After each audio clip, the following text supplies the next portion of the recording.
why in the history were these knights battling snails?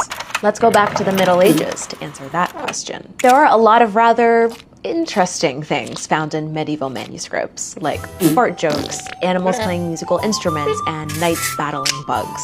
Manuscripts are illustrative, handwritten books made out of animal hide that were exclusively produced and sold by monasteries in the early Middle Ages. And this positioned monasteries as key players in spreading knowledge. They were also highly involved in the monarchy.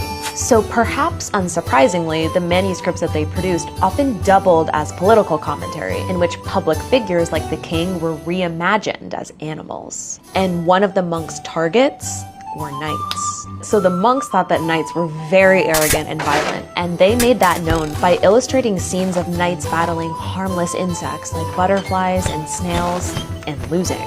The juxtaposition of these trained warriors battling these defenseless insects could have been commentary on knights' brutal, sinful nature, but that's just one interpretation. Some historians speculate that this actually represents the poor versus the rich.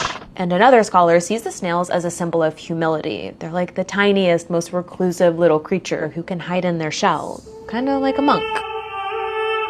Unfortunately, we may never really know what the monks meant by their artwork. Not many records survived the Dark Ages, so these manuscripts are some of the only documents that we have. So I'm curious, what do you think these snails mean? And what in the history do you want to know next?